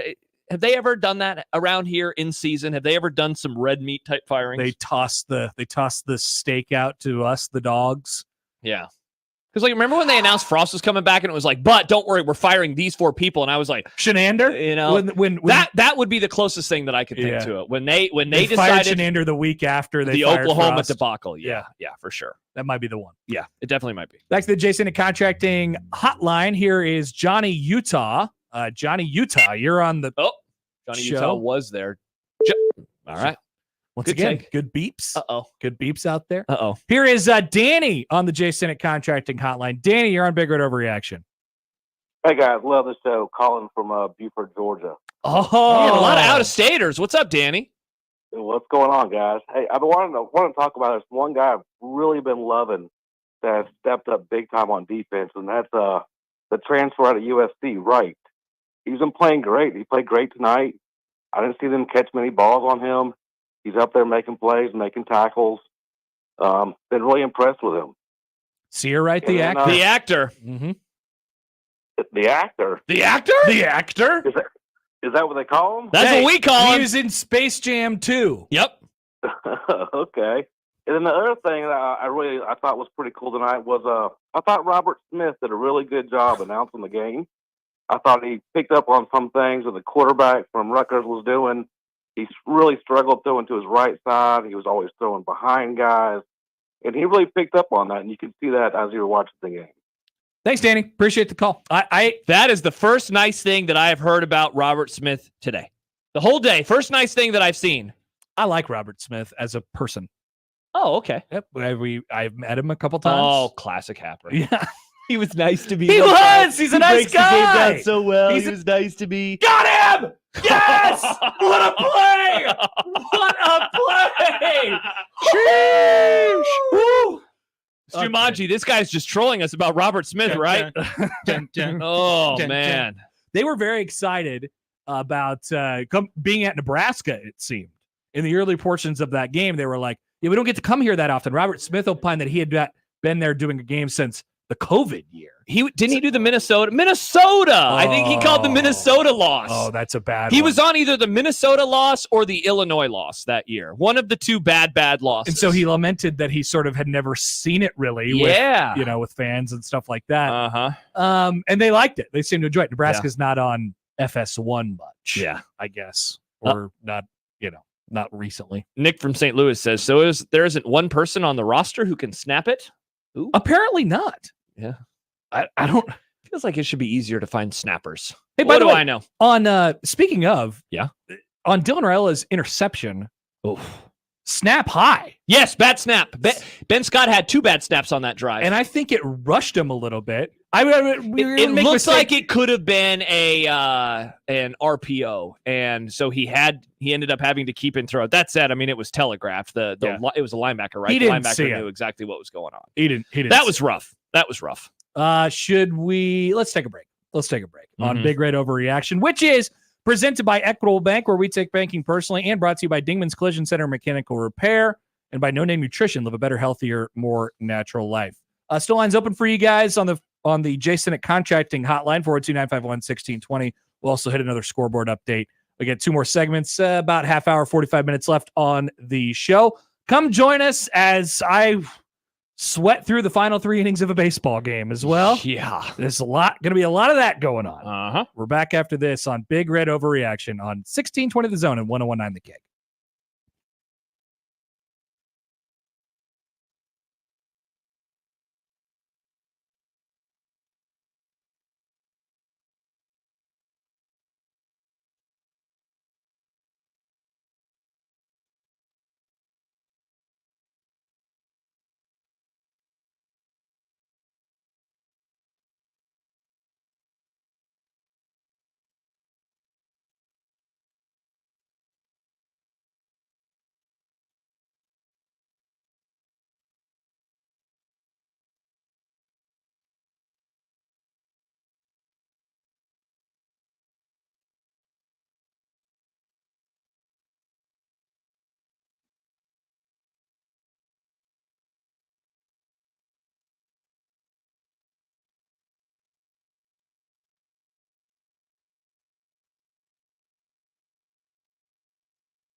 He's Josh Peterson. I'm Connor Happer. It's Big Red Overreaction presented by Equitable Bank, where we take banking personally. Also brought to you by Dingman's Collision Center and Mechanical Repair and No Name Nutrition. Live a better, healthier, more natural life. Quick scoreboard. Yeah. Before we get back to the callas, it's the scoreboard presented by Peerless Energy Systems, your local compressed air systems experts. Let's go to the Big Ten scoreboard today.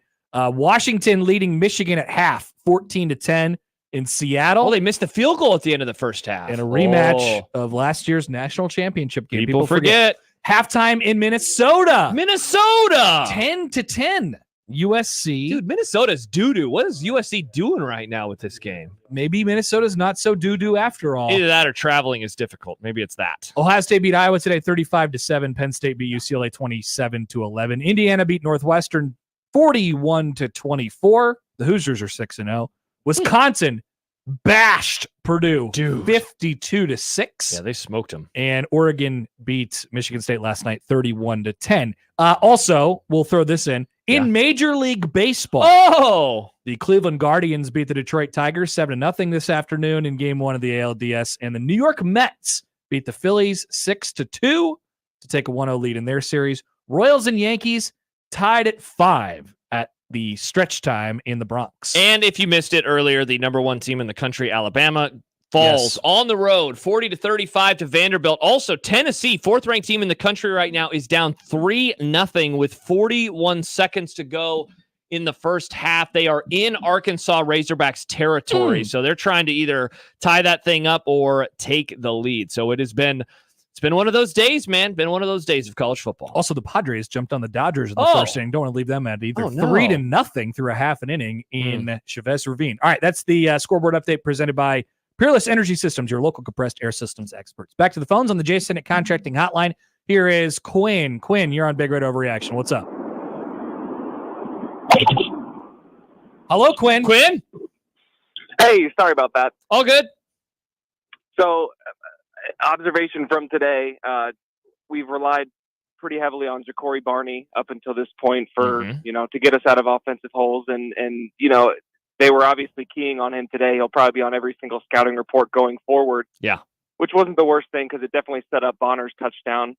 Everyone kind of flowed towards Barney, but that seems like it is a bit of a concern for us going forward that our real only speedy guy outside is going to be, it's going to be everyone's job to take him away going forward. So just want to hear your thoughts on that. I'll hop off and let you guys talk. Yeah, it's funny. So he ends up with 0 carries. Now, he did have a couple of pop pass catches. He ends up finishing with 3 catches for 28 yards, but all of those yards came on 1 catch. Otherwise, both of the other 2 catches that he had, again, they were just the little, pass forward for a yard. They go for nothing combined. I got to say, and this was a topic a couple of weeks ago, I still think they need more from Banks and Nair. I do too. And it's not just like catches and yards. It's like, obviously they want that too.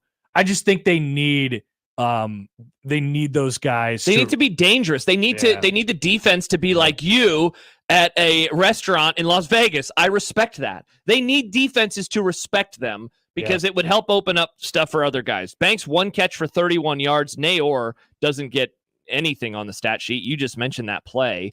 The pass interference that they tried to get. Yeah, but again, he just didn't really. He didn't finish the route. He didn't fight for it because I think that if he does, I think that he would have ended up drawing a pass interference call, but he didn't, and so he did. There was none to be called. I couldn't agree with you more, man. Those guys, they'll have games like they did last week, and then they'll have games like today where they're just kind of non-existent. Banks' catch was really nice, but otherwise, a very quiet day. They'll go back to the well on those guys, and as people have mentioned on the show tonight, you do have a bye week, so you got a little bit to work on there. Back to the Jason at Contracting Hotline. Here is Johnny Utah back with us again. Hi, Johnny Utah.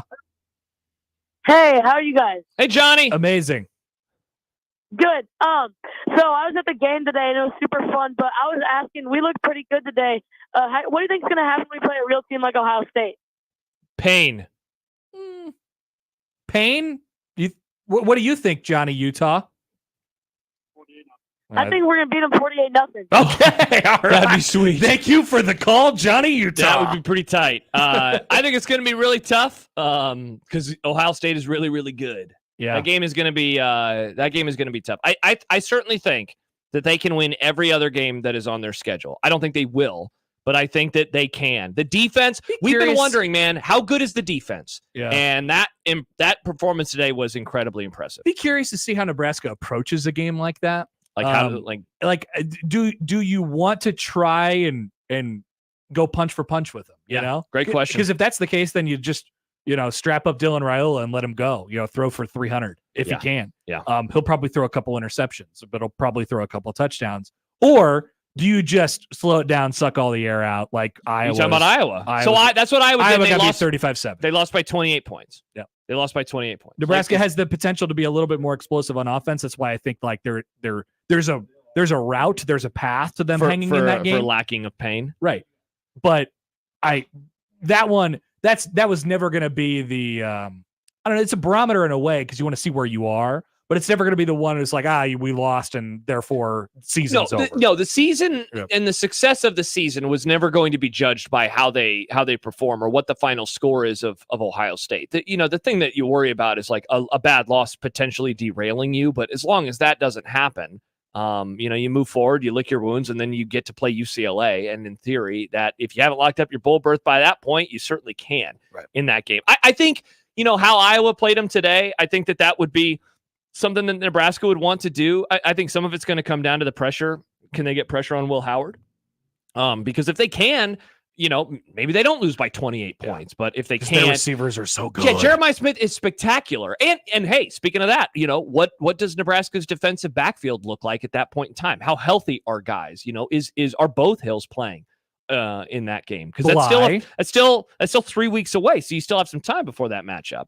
Or if not, it's going to be a lot harder. And hey, the receivers you just mentioned, can one or both of those guys show up in that game? I am not necessarily resigned to it's going to be a bloodbath. I'm curious to see how they'll play it, especially with the quarterback that they have. But Nebraska's probably not going to win that game. Let's go back to the Jason at Contracting Hotline. By the way, still room for you guys, 402-951-1620. Keep us rolling here for the next half hour or so. Here is Kevin. Kevin, you're on Big Red Overreaction. What's going on? Hey, gang. Go Big Red. How we doing? Good, man. Good. All right. Coming back from the game, the crowd was awesome. Went with my brother. We hung out after the game. Woo! Took in the field and took pictures, the center field, all that kind of, made the most out of our buck. But anyway, we headed off the field, and I look over there. This is a true story, by the way. I'm making this up. And I look over there, and walking back to the locker room was Ed Foley. And I said, "Oh, hey, man, selfie. Got to take a selfie." And he goes, what did he say? He said, "Do you know who I am?" And I said, "Yeah, I know who you are." He was Ed Foley. And then he goes, "What's your name?" And real nice guy, personable. He's asking me my name. So I gave him my first and last name. And I said, we took the selfie, and I said, "How about that Brian Buschini?" He said, "Yeah, that kid is awesome." So just, a nice guy, right? And so when you meet a person, last week, I'm calling for the dude's head. We'll see. I don't think it's happened, to answer your question, or, speculation of something like that, a change in that regard happened mid-season. I can't think of a time where that's happened before, but defense played awesome. I will say we were scratching our heads as far as some of the play calling, when Dowdell got us out of a hole, out of that one end zone with a good run. I think it was at a different corner. We were at the opposite side, backed up against the end zone, about the same spot. We came out and ran the same play. It was the same play. And I'm like, so I don't know. I don't mind hands under center, but somehow I just think we looked predictable to a certain extent. And, I don't know. Just we had a great time, that's for sure, and go Big Red. And we'll see what happens the rest of the year. But one last thing on Ohio State, we play them. Look, we have skilled position people, and Dylan is who he is and can have great games. You keep penalties down to a minimum, turnovers down to a minimum. I think we could be in any game. So, to heck with Bama, go Big Red. And thanks for taking my call. All right, Kevin, taking Thanks, some Kevin. shots at Bama there. Glad you enjoyed your day, Kevin. Yeah, it seems like people had an awesome time today, which is surprising. We're getting because that a lot. It was 1,000,000 degrees there. Yeah, was it 1,000,000 degrees, or was it just like it's kind of it's it's 89 degrees? It was and very windy. It was But very the hot, humidity- very windy. Josh, it's not summer. It's not. The The humidity is humidity gone. is down, and Yep, we had yep. the good hot wind coming in. Yeah, feels like a furnace on your face. Hashtag hot wind. Mm-hmm. Play calling. Do you want to do that? Sure. First half, I thought that I really didn't. I don't know. I always feel this way, though. I thought Satterfield did a really good job in the first half. And again, we went through the drive chart earlier. I wanted to come on here and say, wow, he sucked in the second half. And then you just look at the game script and the game situations that they found themselves in. I believe it was 2-yard line, 2-yard line, 20-yard line, 3-yard line, and then 20-yard line again. I mean, that is just you are not going to have success if you are at the average starting field position of the 7-yard line. Yeah, what do you want him to do? Yeah, you just can't do it. So he says the play calling is predictable in those moments. It is. But it kind of has to be by right? design. And again, Yeah. with how Dylan played today, kind of had to be a little predictable there because I think the further that the game went, the less that they trusted him to drop back and throw it, which is interesting because I never would have guessed that a couple of weeks ago. But he's a freshman and he was going to have a freshman drinking game for that. God. Yeah, I don't think that carries. Like, it's not the thing is like, oh well, No, that's something to worry about now. That's the least of my concerns. Although he was certainly off today, and a lot of that because was the pressure that Rutgers was getting, and like you said, Josh, the situations that Nebraska was in. It was just, I mean, they were in a lot of third downs where it was just really, really difficult for them. I would love to see numbers, and I should just go chart it before he gets thrown down and after, because I definitely think his completion percentage dropped quite a bit from that moment before that through the end of the game. He was his typical self before that moment in the first half and in the early part of the second half. So Gary had one earlier. Okay. Raiola started, and I don't know what I guess what it was his 10th pass. Yeah. He started 7 out of 10, finished 6 of 17. Ugh. And it was 2 for 9 in the second half. Yeah. So for all the talk about like what's the play calling, he only threw 9 passes in the second half. Nebraska had 2. Like, what do you want? Do you want him to run the ball, or do you want him to you want him to throw it more when the quarterback's 2 for 9? Yeah. And they have a 14-point lead. That's Like, why I was just- okay with the predictability late in the game because it Right. kind of had to be just given the struggles that he was having in those moments. I thought it was fine. Back to the Jason at Contracting Hotline. Here is Bill. Bill, you're up next on Big Red Overreaction. What's going on tonight? Hey guys, thanks for having me. Hey. Real excited for the team. Love to see the big win.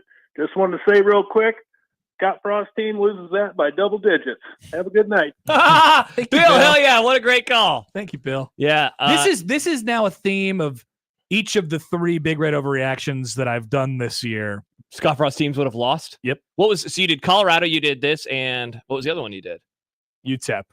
Wait. I don't know. People said they'd lose the UTEP. They won that game by 33. Maybe they didn't say it against UTEP. Okay. But like I hear this every week now. Yeah. I hear this every week. Yeah. Scott Frost team, they probably crumble if there's that game. I don't know. Like maybe we just need to move on. But I love dunking on Scott Frost. Don't get me wrong. It's very fun to me. I love dunking on Scott Frost. And it's not like Nebraska really went out there and took it. Yeah. They didn't go out there and grab it. They said it last week probably against Purdue when it was 3-0 at one point. You're like, whoa, this is not looking good. Yeah. That was Like pretty Scott bad. Frost team would have lost that game. They ended up winning 28-10.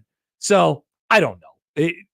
I can't say whether that be the case or not. And I don't know that, like I said, I don't know that Nebraska tonight like really went out and grabbed it. It's not like they did. They didn't. Again, it was another game. A criticism that I have had all year, and it continues, is like, you just would have loved that one final drive where it just ices the game. And it's funny because in this one, it was actually a defensive play. If they get an interception at the 2-yard line, they return it 98 yards and they score a touchdown. They go up by 3 scores. Yeah, or at the very least, like he's past the 50-yard line before they he don't runs take out of over the gas. 2-yard line again. Right. Alan, Minneapolis emails in. Josh and Happer, segment 2 of Big Red Overreaction should be nominated for the funniest 15-minute segment of AM radio if that exists. Thanks for hosting. Oh boy, what did we do? I don't know. Peter, what did we do in the second? Was it when people were commenting on our lovely new background? I think many are saying it's the best background that they've ever seen before. It's very good. I don't remember what we did in segment 2. A lot of hard work went into that beautiful background. Yeah, exactly. Hey, literally a lot of hard work. We had our sleeves rolled up earlier. Yeah. Here is Bob as we head back to the phones and the Jason at Contracting Hotline. Yeah, that's right. Here we go, Bob. Fire it up. Hi, Let's Bob. ride. Hey, it's Bob. got through my first Husker game, and I thought they played pretty good overall. So I've been listening to the radio, and how do you think Johnny Utah's take on the Ohio State game? And I feel like Nebraska did some pretty good plays today, and I want to know like how they can improve and like if they can find ways to succeed against Indiana, and that'll give them a test to see if they can go on and try to defeat Ohio State. Hey, Bob, quickly, are you hanging out with Johnny Utah? Are you friends with Johnny Utah?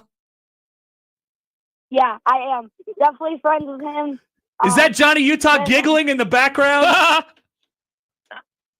am Johnny Utah. You want me to put Johnny Utah on the phone with you again? No, not really. Okay. All right. Bye, Bob. Thanks for the call. Is that the youngest Bob in existence? Is that the youngest Bob that we have in this world? I don't think that guy's name's Bob. You don't think so? No. Wow. They just called. Lee says, Bob, there's a 10-drink minimum to call this show. Here's what we're going to do. We're going to call this post-game show, and we're going to say that Nebraska is going to beat Ohio State 48-0, and then I'm going to call later. And I'm going to follow up on the call. So takes about Ohio State. You know? Terrence says, glad it happened, but why no replay on the possible rushing touchdown? The one from Monungai. I thought they did review that. Did they not review that?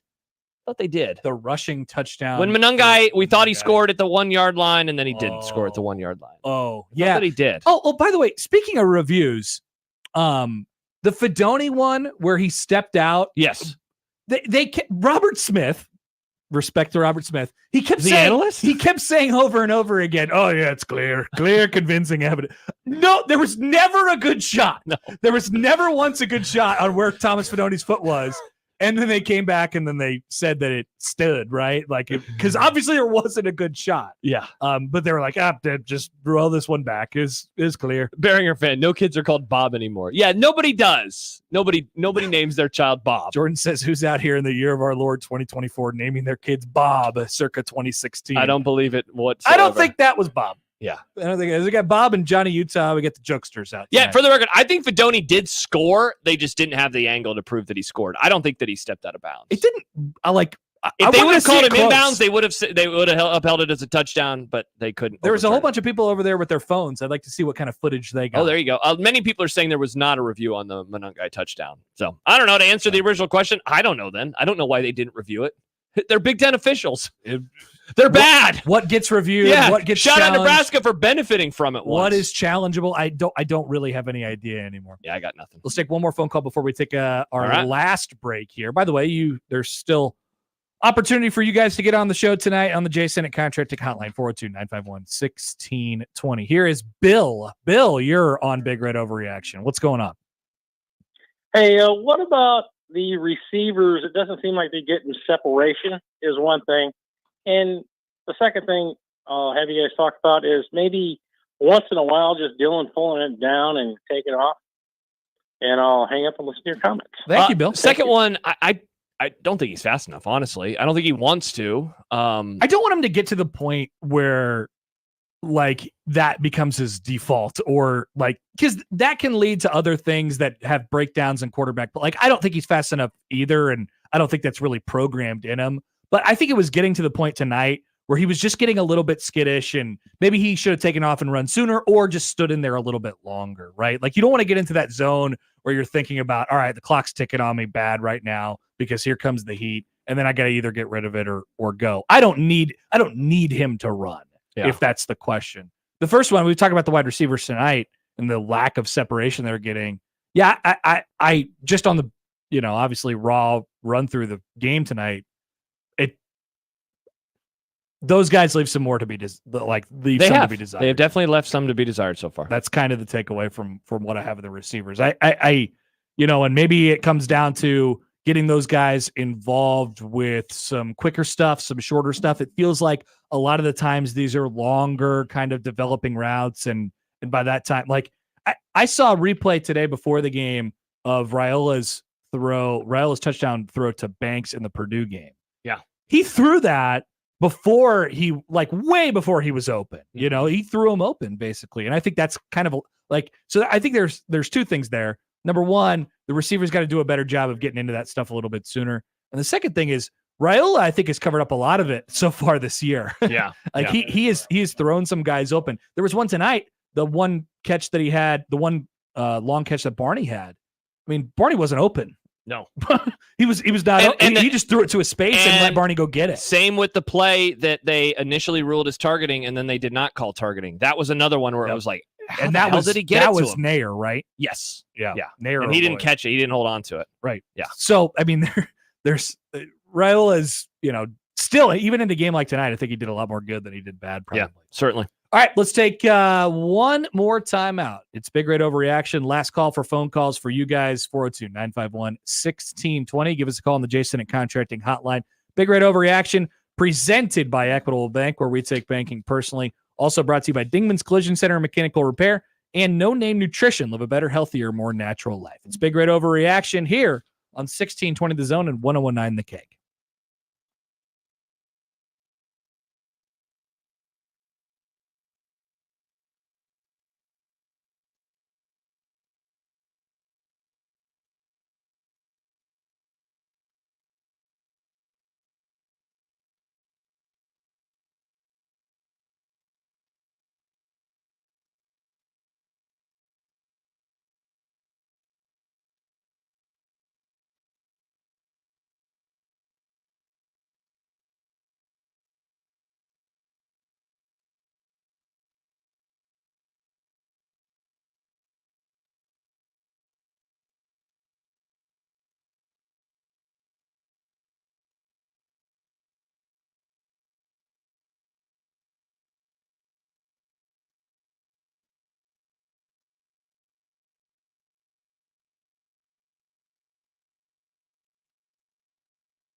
I'd like to thank, first of all, the sponsors of Big Red Overreaction for bringing us this fine program tonight, including Equitable Bank and Dingman's Collision Center and No Name Nutrition. But also, I'd like to thank Big Red Overreaction itself because it saved me a lot of stress tonight. Oh, that's good. My favorite team right now, my favorite baseball team, is playing in a game that has had the most lead changes in a postseason game ever. That is impossible. The sport's been around since the 1800s, and this has the most lead changes? Yeah. It's only 6-5. Well, it's 1-0, 2-1, 3-2. Like, it's just gone back and forth the entire snip, snap, snip, snap, snip, snap. Snip, snap, snip, snap, snip, snap. The entire game. And so, do you know how many lead changes could do to a person? 6-5 Yankees in the top of the 8th. Wow. In game 1 of the ALDS. Chris in Montana has a bone to pick with you, Happer. What? He says that pass to Barney was reckless, in my opinion. The play shows that he should have never thrown that pass, but he didn't. It worked out. But holy crap, it was high risk. Rewatch the play and the pass to Barney. I agree. In the situation time, holy the crap. So, but here's the holy thing. the crap. Here's the thing. Like, this is the fine line you walk. Oh, yeah. Do you want him to be conservative? Do you want him to be aggressive? Do you want your quarterback to just go out there and try and make plays? Yeah. You know, like, so it's Dylan Raiola and it's Ja'Cory Barney, and I know they're freshmen. I know they're 6 games into their career, but I'm fine with those two going out and trying to make a play right there. Mm-hmm. Like I'd rather, I guess err on the side of that. At the same time, game time, situation, all that stuff. Like maybe you just want to eat that one, but they were eating a lot of them in the second half, and I think that's a big part of what people have been complaining about tonight. Yeah, like for sure. they're too conservative. I really can't adjust to this. Sitting on this 14-0 lead and whatever. So it's a really fine line. A couple notes, from the desk here. Today was the 600th game at Memorial Stadium. Oh wow, what's their record? 463, 151, and 13. They got their 436 win at home today. It was also the 113th homecoming game. Nebraska is 86-24-3 on homecoming. Oh, nice. And 13 out of its last 15, and 2-0 against Rutgers in homecoming games. 7-0 all-time against Rutgers, dating back to 1920. That's right. And they did the John Bishop stat today, where it was Nebraska's every win is gotten by a smaller and smaller margin. Well, now it goes back up to 7. Nebraska is 5-1 in the year. This marks the 10th time Nebraska has started 5-1 or better since 2000, but the second time since 2015. Yeah, this is the first time since 2016. By the way, Michigan deep in Washington territory. They're in the red zone. They are trying to take the lead. They're at the 11-yard line of the Huskies. They're down 14-10 early in the second half. It's a good little ball game out there. Back to the Jason and Contracting Hotline. Final round of callers tonight. All right, we'll let's start do it. off with Larry. Hi, Larry. How you doing, Foot? How you doing, guys? We're good, Larry.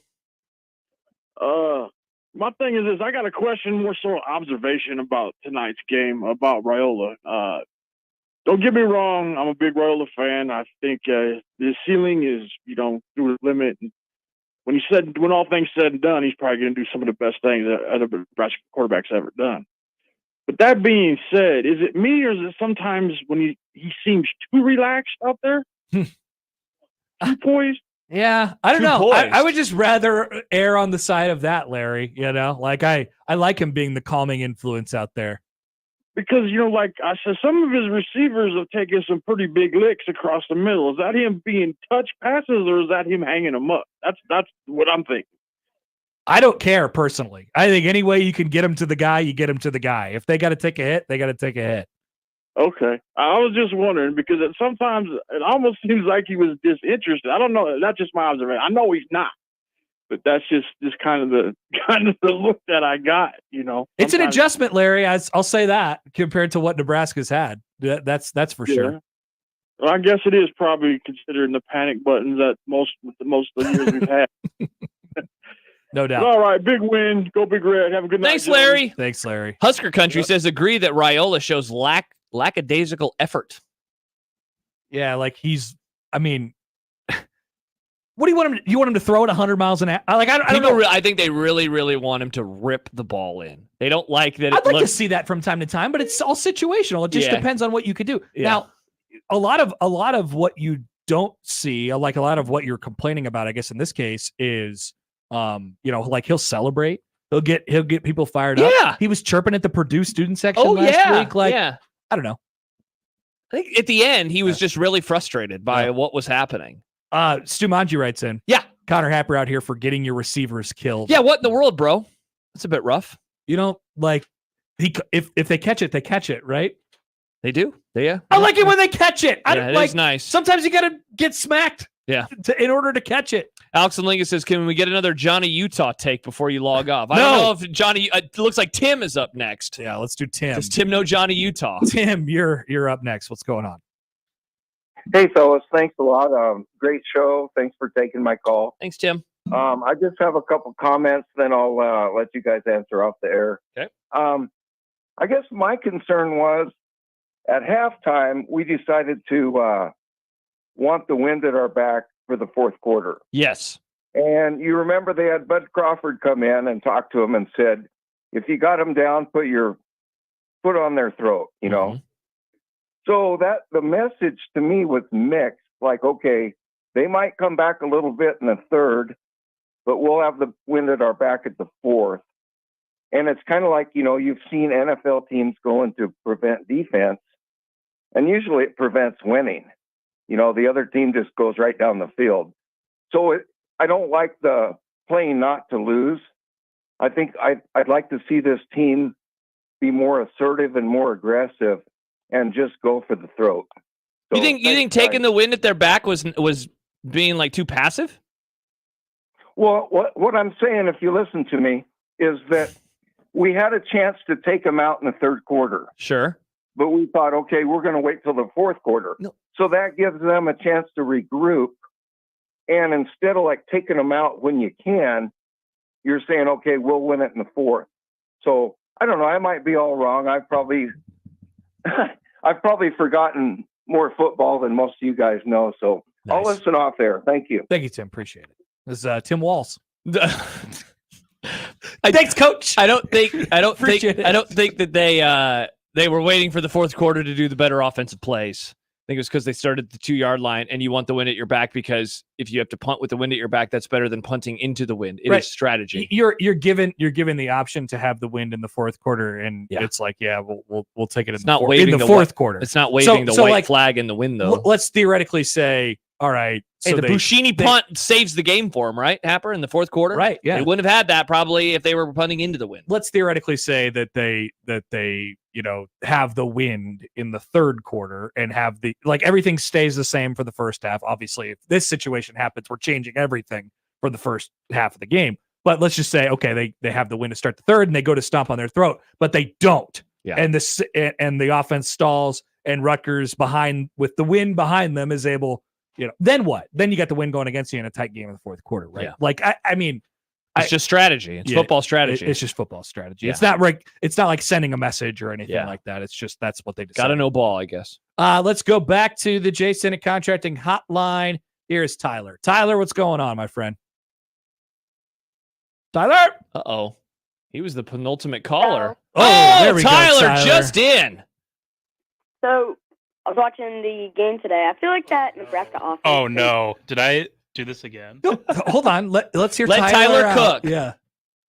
So the Nebraska offense, I feel like, wasn't as good as it should have been today. But and because they're averaging like 30 points a game or something. Yeah. And so I didn't really see good offense from Nebraska today. It was not good offense, Tyler. Good You're take, right about Tyler. that. Yeah, Dylan Raiola was good though. Okay. It was okay. It was all right, Tyler. It could have done more. Hey, Thanks, Tyler, thanks for the call. Appreciate it. Okay. In the background, was that a? God dang it! No, Tyler. that was us. That was us. That was us on the radio. That was us. I don't want to cut. I'm not going to cut off kids Yeah. callers, but I don't think they were friends with Johnny Utah or Bob. Maybe we could have asked. Offense, to Tyler's point, wasn't good today.